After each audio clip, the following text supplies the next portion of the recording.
वाराणसी हिंदू बुनकर वाहिनी के आह्वान पर भारी संख्या में हिंदू बुनकर गुरुधाम चौराहे से छाता लेकर प्रधानमंत्री कार्यालय तक पैदल पदयात्रा करते हुए अटल बिहारी वाजपेयी पावर लूम विद्युत फ्लैट रेट योजना 2023 के विरोध में सभी बुनकरों ने बारी बारी से व्यक्तिगत रूप से पीएमओ कार्यालय में ज्ञापन सौंपा।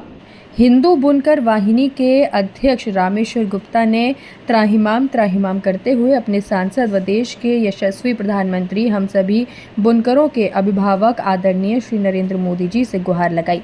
आज हम जो सभी बुनकर छाता लेकर आए हैं, यह इस बात के गुहार का प्रतीक है कि हमसे हमारा धंधा न छीना जाए और हम सभी हिंदू बनकरों पर आप अपनी स्नेह वत्सलता रखते हुए आजीवन अपनी छाया प्रदान करने का हम लोगों को आशीर्वाद देंगे और इस विकट समस्या से अविलंब निजात दिलाएंगे। महासचिव अनिल मुंदड़ा ने ध्यान दिलाया, इस समय पावरलूम कुटीर उद्योग भयंकर मंदी के दौर से गुजर रहा है।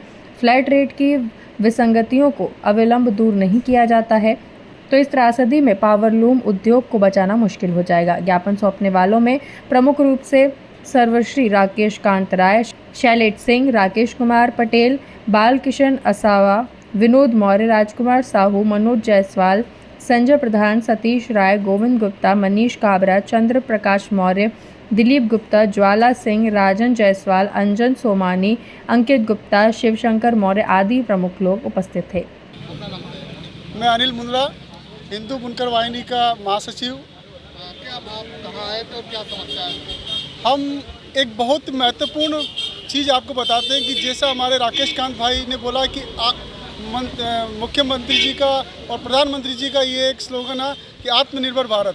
इसी के तहत बनारस में वस्त्र उद्योग को ODP-OP में रखा गया, वन डिस्ट्रिक्ट वन प्रोडक्ट में रखा गया, जिसकी जो उस प्रोडक्ट को रखा जाता है जो सबसे ज़्यादा रोज़गार देता है और वहाँ के जिला का सबसे सेंसेशनल व्यापार होता है जिससे सबसे ज़्यादा लोग जुड़े होते हैं। और वस्त्र उद्योग का नाम इसमें चिन्हित था और इसी के माध्यम से, इसी के लिए इस ODP-OP स्कीम के माध्यम से MSME द्वारा हम लोग को रियायती दरों पर ब्याज ऋण दिया गया और काफ़ी सारी छूटें भी दी गई। इस छूट के स्वरूप में एक सस्ती और रियायती बिजली दर भी थी, जिसके परिणाम स्वरूप हम लोग ने 10 साल में बनारस में वस्त्र उद्योग को विश्व पटल पर रखा।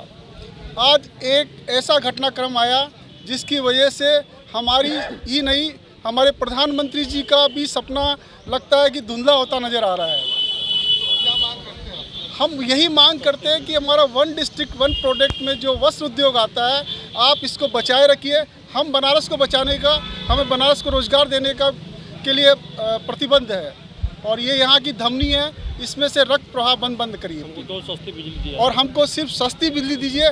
बाकी चीज़ें हम लोग सब मैनेज करके फिर बनारस को नहीं पूरे उत्तर प्रदेश को रोज़गार देते रहेंगे और आपके सपने को हम एकदम साकार कर देंगे और जो हमने किया भी है। हम लोग BJP के वोट बैंक भी हैं और हमने तन मन धन से इस संस्था को, हमारी मातृ संस्था को हमने सपोर्ट किया है और हमारे सपने भी हिंदुस्तान को नहीं बल्कि पूरे विश्व में भारत की छवि को पहुंचाना है और इस कड़ी में हम लोग को जोड़े रखिए, हमसे अलग मत करिए, ये हमारा रिक्वेस्ट है। मैं शैलेश प्रताप सिंह, लोहता का निवासी, हिंदू बुनकर। किस तरह का आज आप लोग यहाँ पे पीएमओ कार्यालय से पीएमओ कार्यालय नहीं आए थे, हम अपने देवता के मंदिर आए थे। आदरणीय प्रधानमंत्री मोदी जी देश की पूरी जनता के लिए प्रधानमंत्री हो सकते हैं, लेकिन वो हमारे लिए देवता तुल्य हैं। हम उनमें अपने देवता का निवास देखते हैं। आज हम अपने मंदिर पे आए थे, त्राहिमाम मन से पुकार निकल रही थी, ये कोई बनावटी बात नहीं थी। मन से त्राहिमाम हो रहा है क्योंकि हमारे व्यापार के ऊपर जो एक ग्रहण लगा हुआ है वो मोदी स्वरूप देवता ही उस ग्रहण को हर सकते हैं। क्योंकि हम अपने माननीय मुख्यमंत्री योगी आदित्यनाथ महाराज जी से बहुत सारा आवेदन कर चुके थे, तो हमारा ये कर्तव्य बन रहा है जब कोई बात ना सुन रहा हो तो हम अपने देवता का आवाहन करते हैं। उसी श्रृंखला में हम अपने देवता के मंदिर आए थे, जिनको आप प्रधानमंत्री कार्यालय बोल रहे हैं। वो प्रधानमंत्री कार्यालय पूरे देश के लिए हो सकता है, पूरे बनारस के लिए हो सकता है, लेकिन वो हमारे लिए देवतुल्य स्थान है। हम अपने मंदिर में आए थे। समस्या क्या थी? समस्या ये है कि जो कल तक बिजली हमें सस्ती बिजली मिलती थी, जिससे हमारे कल कारखाने चलते थे, हमारा परिवार चलता था और हमारे हज़ारों कारीगर भाइयों की रोजी रोटी चलती थी, उनके ऊपर एक ग्रहण लगा है। बिजली के बिल में आकस्मिक तरीके से 30 गुना वृद्धि कर दी गई है। जिस कारखाने का बिल हमें लगभग 5,000 रुपये महीना देना पड़ता था, अब वो बिल 2.25 लाख रुपए महीने का आएगा। ऐसे स्थिति में हम अपना व्यापार नहीं चला पाएंगे और कई लाख की संख्या में सिर्फ बनारस से हम बेरोज़गार और भूखमरी की कगार पे आ जाएंगे। तो सड़क पे बैठ के हम क्या करेंगे? भीख मांगेंगे। इससे अच्छा है हम अपने प्रधानमंत्री जी से ही बिजली का भीख मांग लें, कम से कम हमारी मशीनें और लाखों लोगों की रोजी रोजगार तो चलती रहे। तो क्या उम्मीद है आपको कम होगा? कम देवता तक हमारे बात पहुंच गई तो हमारी मांगें तो एकदम मानी जाएगी। सिर्फ ये है कि हमारे देवता थोड़ा कैलाश पर्वत जैसी जगह पे रहते हैं, दिल्ली में रहते हैं। यहाँ से हमारे उत्तर में लगभग 800 किलोमीटर दूर, वहाँ हम लोग जा नहीं सकते थे, तो उनका छोटा सा मंदिर यहीं बनारस में है। इसी मंदिर में हम अपनी फरियाद लेकर आए थे।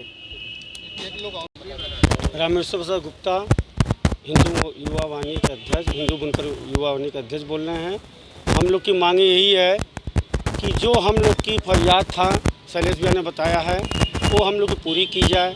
माननीय मुख्यमंत्री जी से माननीय प्रधानमंत्री से मेरा निवेदन है कि हम लोग की मांगें जल्द से जल्द पूरी किए जाए, नहीं तो हम लोग एकदम भुखमरी कगार पे पहुंचते चले जा रहे हैं। तो क्या मांग थी आप लोगों की? हम लोग की मांग ये थी कि जो 2006 से अटल बिहारी वाजपेयी योजना चली आ रही है, उसको निरंतर चलने दिया जाए, उसमें कोई तब्दील नहीं किया जाए। तो समस्या क्या आ रही है? क्या समस्या ये आ रही है कि पहले जो हम लोग को सब्सिडी मिल रही थी, वो पूरी की पूरी सब्सिडी हटा दी गई है। पहले हम लोग 1100 रुपया देते थे, आज वही बिल 63,000 64,000 रुपये आ रही है, तो हम लोग कहाँ से दे पाएंगे? तो क्या मांग करते हैं? मांग यही करते हैं कि उसमें एक 50% 100% की वृद्धि करके 30 गुना कर दिए हैं।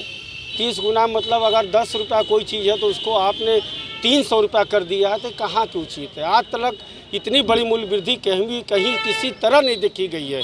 1 गुना बढ़ता है, 1.5 गुना बढ़ता है, 2 गुना बढ़ता है, कि 30 गुना नहीं बढ़ती है। जी, अपना नाम बता दें। हमारा नाम राकेश कांत राय है। वाराणसी वस्त्र बुनकर संघ का अध्यक्ष हूँ मैं, और एक हिंदू बुनकर होने के नाते मैं यहाँ आया हुआ हूँ। यहाँ पे आए थे और क्या समस्याएं थी आपको? समस्या ये है हमारी कि हमारी लड़ाई जो है 2019 से चल रही है। 2006 का जो सरकार की योजना थी, हमको सस्ती बिजली मिलती थी। 150 रुपया में हम अपनी एक मशीन चलाते थे। आज उसको 800 रुपया कर दिया गया है, लेकिन पैर में बेड़ी लगा दी गई है 5 किलोवाट की। 5 किलोवाट से ऊपर जितने भी यूजर हैं आज काम कर रहे हैं, उनके लिए 30 गुना वृद्धि कर दी गई है। और 30 गुना वृद्धि जो है किसी कीमत पर हमको स्वीकार नहीं है, हम चला नहीं पाएंगे। क्या मांग करते हैं? हम प्रधानमंत्री महोदय के रिक्वेस्ट कर रहे हैं, उनके मंदिर में मत्था टेके इसीलिए है कि हमारी बात को प्रधानमंत्री तक पहुंचाई जाए। हमारी बात प्रधानमंत्री के पास पहुंचेगी, क्योंकि उन्हीं का मंत्र है आत्मनिर्भर भारत। आत्मनिर्भर भारत के तर्ज पर हम लोगों ने रोजगार देने का काम किया था और रोजगार भी कर रहे थे, लेकिन आत्मनिर्भर आज टूटने के कगार पर है। आज आत्मनिर्भर जो है अब अपने आप को निर्भर नहीं कर पा रहा है।